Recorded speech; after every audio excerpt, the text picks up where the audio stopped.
Nancy Pelosi जो speaker है house of representative की यूएसए में, जब उन्होंने डिसाइड किया कि वो ताइवान की विजिट पे जाएंगी तो चाइना ने बहुत ऑब्जेक्शन किया। टेक्निकली जो स्पीकर होता है हाउस ऑफ रिप्रेजेंटेटिव का यूएसए में, वो प्रेसिडेंट को रिपोर्ट नहीं करता। तो नैन्सी पेलोसी उस तरीके से देखा जाए तो एक्चुअली वो यूएस गवर्नमेंट के किसी भी डिसीजन को ओवररूल कर सकती थी, वो ही उन्होंने किया। इनफैक्ट ऑफिशियली जो डेमोक्रेटिक पार्टी की पोजीशन थी कि नैन्सी पेलोसी को ताइवान जाने की कोई जरूरत नहीं है। चाइना ने अच्छी खासी रिटोरिक दिखाई, बहुत शोर मचाया, मिलिट्री ड्रिल्स ऑर्गेनाइज की, ताइवान स्ट्रेट में नेवल ड्रिल्स ऑर्गेनाइज की, लेकिन इसके बावजूद भी वो नैन्सी पेलोसी को नहीं रोक पाए। तो आफ्टर ऑल चाइना ने क्या पर्पज अचीव किया? नैन्सी पेलोसी आई, यूएस एयरफोर्स ने उनको एस्कॉर्ट किया फाइटर एयरक्राफ्ट से, जिनको ये ऑर्डर थे कि बाई एनी चांस अगर उनके प्लेन पे कोई अटैक किया जाए तो they were supposed to shoot back, यानी कि यूएस एयरफोर्स को ये ऑर्डर थे। चाइना ने कुछ नहीं किया, पूरी रिटोरिक और ड्रिल वो सब जितना भी उन्होंने शोर मचाया, कुछ नहीं हुआ।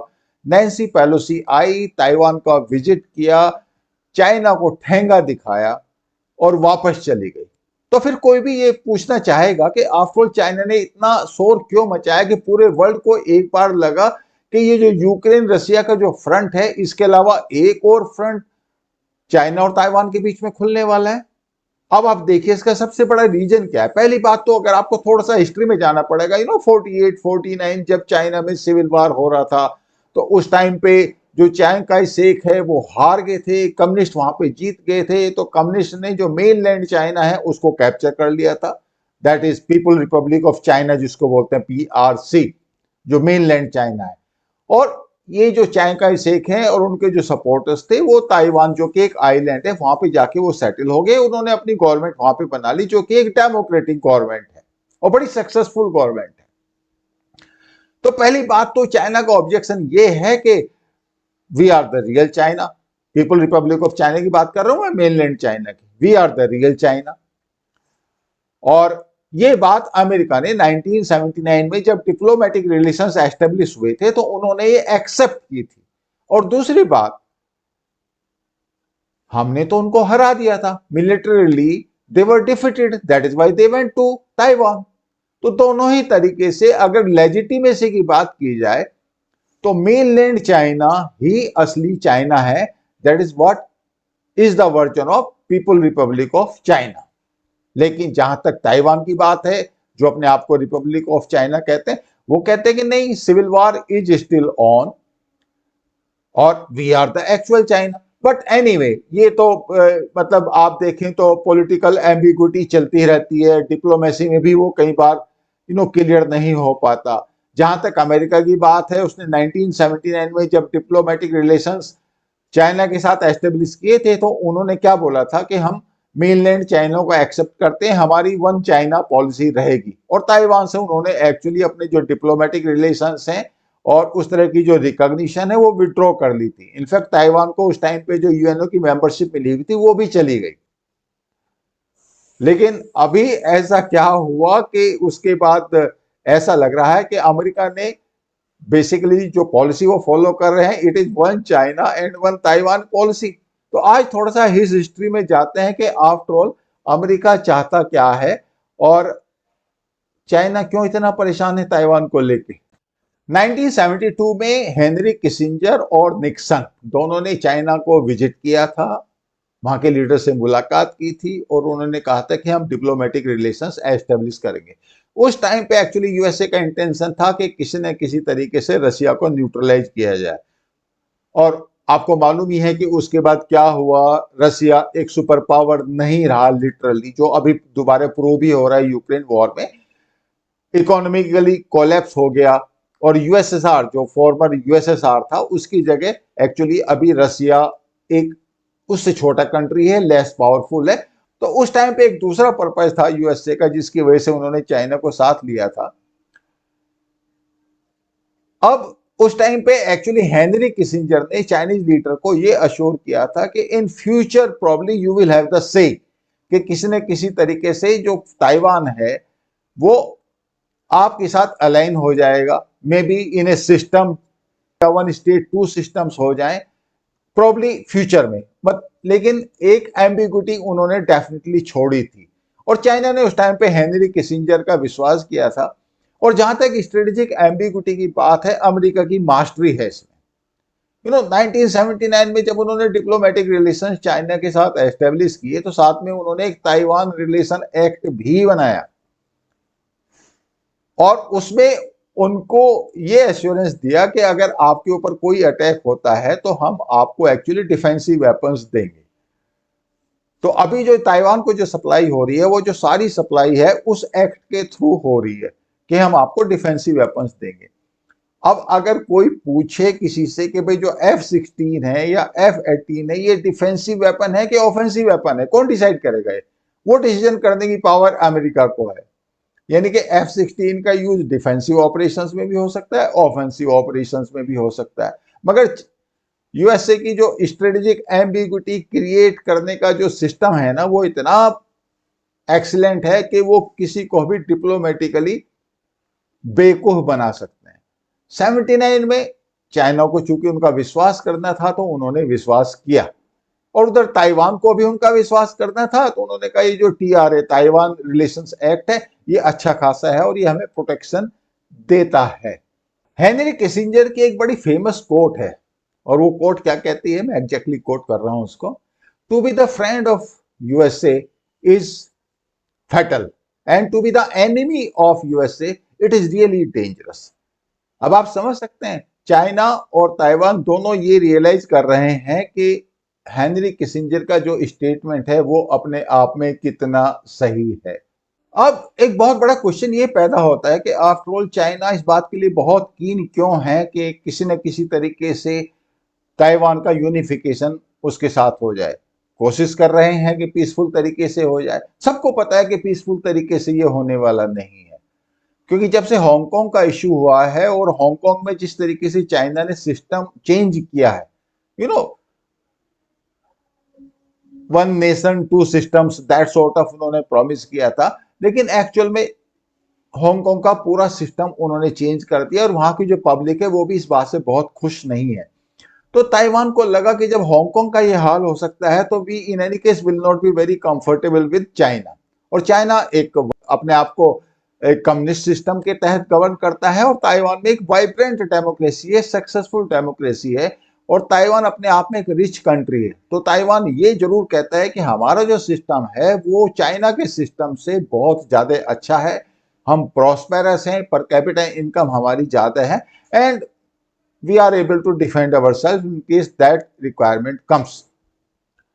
अब चाइना की जो रिक्वायरमेंट ये है कि एक पहली बात तो जो कम्युनिस्ट पार्टी है वो एक नेशनलिस्ट प्लेटफॉर्म लेके चलती है, जो इसी साल एक्चुअली 2022 में अक्टूबर में जो चाइनीज कम्युनिस्ट पार्टी की जो एनुअल कॉन्फ्रेंस उनकी होती है, उसमें भी उन्होंने काफी हद तक एक नेशनलिस्ट प्लेटफॉर्म, नेशनलिस्ट भाषण होते हैं, और उसमें उन्होंने कहा कि अब अगला जो टारगेट है 2027 का, जब तक जो चाइनीज मिलिट्री है वो अच्छी खासी स्ट्रांग हो जाएगी, अच्छी शेप में आ जाएगी, एंड ऑफ कोर्स 2047 तक का तो उनका टारगेट ये है कि चाइनीज आर्मी और defence services, defence forces will be the top class, मतलब they should be number 1 in the world. 2027 तक उसका जो उनका टारगेट है कि it should be reasonably strong, so that हमारे जो पॉलिटिकल ऑब्जेक्टिव हैं चाइना के वो अचीव हो जाए। और जो ताइवान का जो यूनिफिकेशन मेनलैंड चाइना के साथ है वो बेसिकली एक पॉलिटिकल ऑब्जेक्टिव है। तो आफ्टर ऑल ऐसी क्या रिक्वायरमेंट है, क्या ये पॉसिबल है कि चाइना ताइवान के यूनिफिकेशन के बगैर एक सुपर पावर नहीं बन सकता? बन सकता है, ऐसा नहीं है। अगर इकोनॉमी जिस तरीके से उनकी चल रही है और जिस तरीके से उनकी मिलिट्री ग्रोथ हो रही है, तो उसमें ऐसा कोई भी शक नहीं है कि वो सूनर और लेटर अगर इसी तरीके से चलते रहे तो यूएसए को एटलीस्ट वो they will be very close. अगर ये मल्टीपोलर वर्ल्ड डेवलप होता है तो अगर यूएसए एक पोल रहता है तो दूसरा पोल चाइना ही रहने वाला है। इंडियंस ऑफ कोर्स इस बात को एक्सेप्ट नहीं करेंगे, प्रॉब्ली बोलेंगे it is going to be a multipolar world, और उसमें हमारा भी एक पोल होगा, और क्यों नहीं होगा, उनके अपने रीजन्स हैं। लेकिन इसमें एक प्रॉब्लम है कि बगैर ताइवान के अगर चाइना ये सुपर पावर बन भी जाता है तो भी उनको ये एक्सेप्टेबल नहीं है, क्योंकि एक नेशनलिस्ट प्लेटफॉर्म लेके वो चले। अब अगर इकोनॉमिक टर्म्स की बात करें तो इकोनॉमिकली ये बहुत इंपॉर्टेंट है कि जो माइक्रोचिप इंडस्ट्री है जिसमें ताइवान बड़ा स्ट्रॉन्ग है और ओवरऑल इकोनॉमी भी उनकी अच्छी खासी है, वो चाइना के साथ अगर आए तो उस हालत में ये पॉसिबल है कि चाइना का जो सुपर पावर बनने का जो रास्ता है वो आसान हो जाएगा, वो जल्दी हो जाएगा। अगर साथ में अगर चाइना की इकोनॉमी ढंग से परफॉर्म नहीं करती आने वाले दिनों में, तो उस हालत में ये पॉसिबल है कि चाइना के अंदर इंटरनल ट्रबल्स क्रिएट हो जाएंगे। और जब इंटरनल ट्रबल्स क्रिएट हो जाते हैं तो अगर आपने नेशनलिस्ट प्लेटफॉर्म भी साथ में लिया हुआ है तो उस हालत में चाइना को कुछ न कुछ करना पड़ेगा उस नेशनलिस्ट सेंटीमेंट को सेटिस्फाई करने के लिए। तो उसके लिए उसको फिर जरूरी पड़ेगा कि वो कोई मिलिट्री विक्ट्री अचीव करे। और ताइवान ऑफ कोर्स उसको लगता है कि मिलिट्रीली कमजोर है अनलेस जो यूएसए और उसके जो अलाइज हैं वो उसको सपोर्ट करें। अगर नहीं करेंगे तब तो कोई इशू नहीं है, करेंगे तो उस हालत में मिलिटरीली चाइना के लिए ये अच्छा खासा डिफिकल्ट प्रोपोजिशन होना है ताइवान को अपने साथ बाय फोर्स यूनिफाई करने का। अब दो बड़े क्वेश्चंस आते हैं और वो क्वेश्चंस क्या है कि मिलिटरीली क्या चाइना के लिए ये पॉसिबल है कि वो ताइवान को अपने साथ यूनिफाई कर ले against the big power support जैसे यूएसए है या जापान है या साउथ कोरिया और जो ऑस्ट्रेलिया है, ये जो पैसिफिक में जो पावर्स हैं ये इन एनी केस ताइवान को सपोर्ट करेंगी। तो चाइना के लिए पॉसिबल है?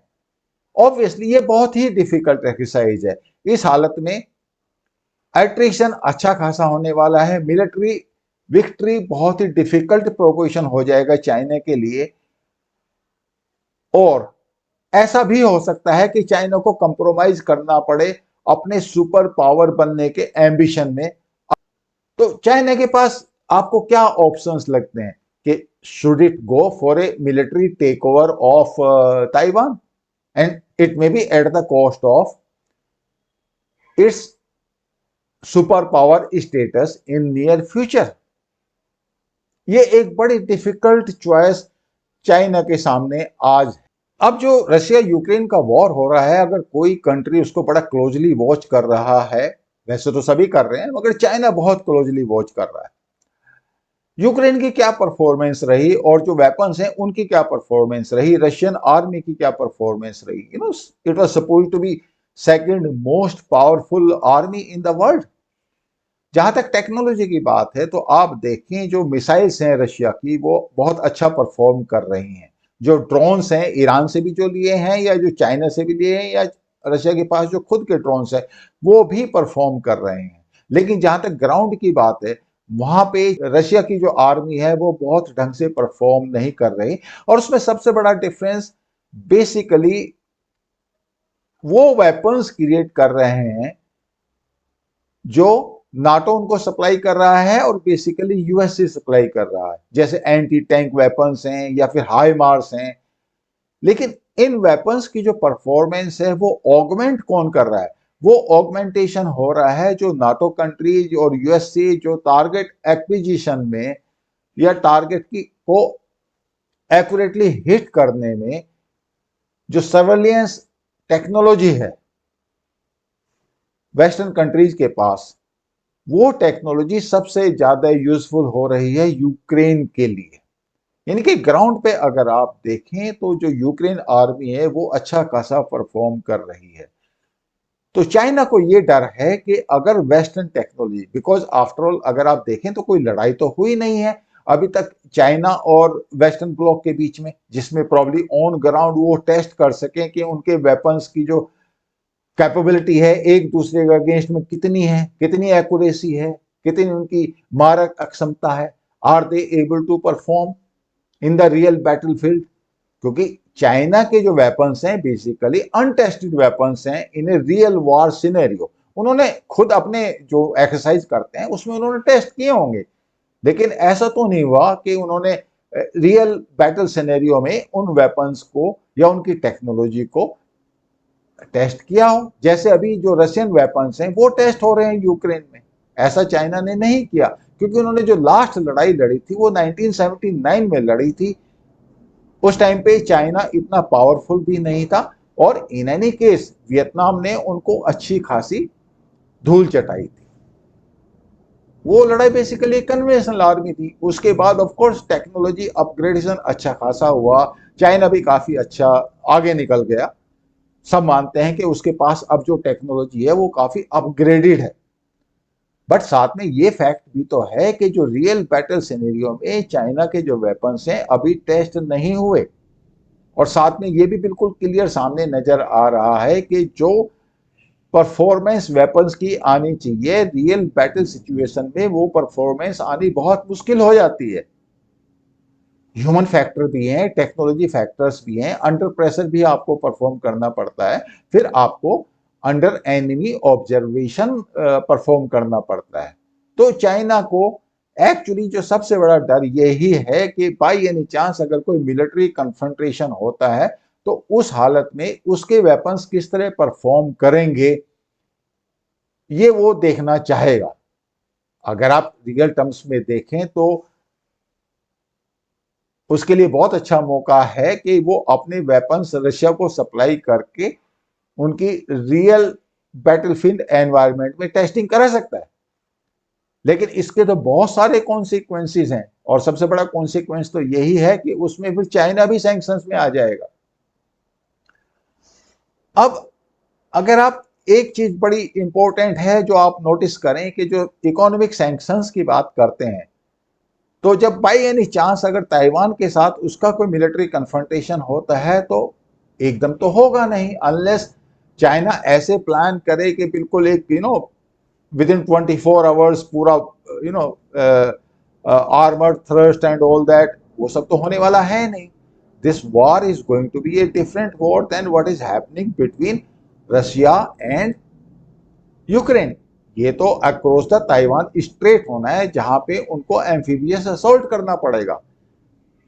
तो अब प्रॉब्लम इसमें जो सबसे बड़ी है कि एस्केलेशन अगर सडन नहीं होता तो एस्केलेशन लेटर होगा। पहले वो एम्बार्गो लगाएंगे ताइवान पे, फिर सैंक्शंस लगाएंगे, फिर मिलिटरीली उसको ब्लॉक करेंगे, all sort of scenario are there.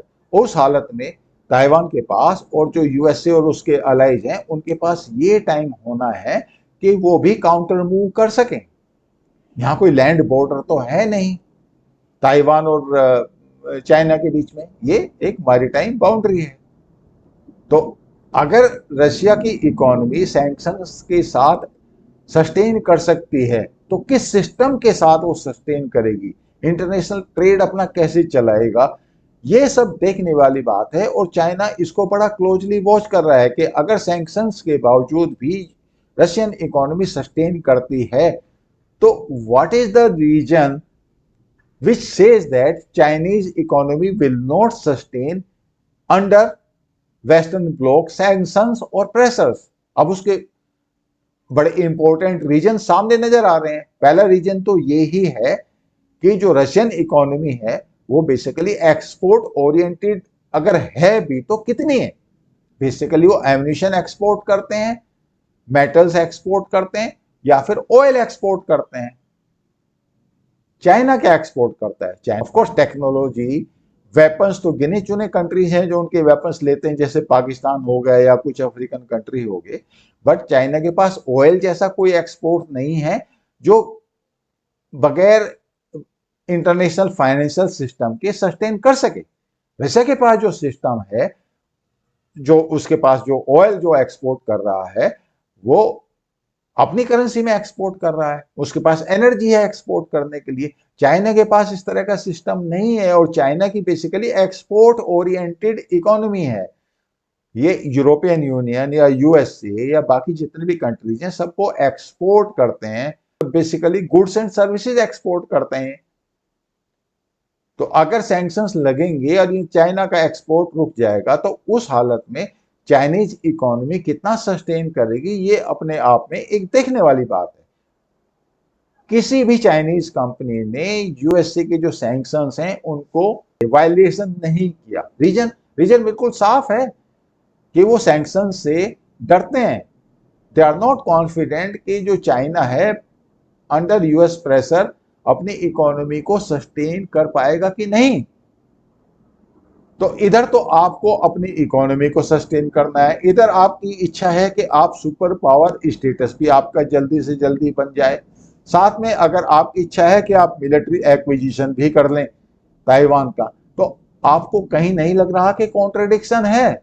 और कॉन्ट्रडिक्शन बिल्कुल साफ है कि ताइवान के ऊपर कोई मिलिट्री कन्फ्रंटेशन होता है तो उस हालत में चाइना को अपना ये सपना छोड़ना पड़ेगा कि वो एक सुपर पावर बने, रादर देन वो एक एट्रिशन की फॉर्म में एक लॉन्ग टर्म वॉर में फंसने की पॉसिबिलिटी अच्छी खासी नजर आ रही है चाइना को, जैसे अभी रशिया को नजर आ रही है। रशिया यूक्रेन में इस आप देखें तो मिलिटरीली ठीक है, दे आर नॉट लूजर्स, वो अपनी जमीन पे नहीं लड़ रहे, लेकिन लॉन्ग टर्म में रशिया के साथ क्या होने वाला है?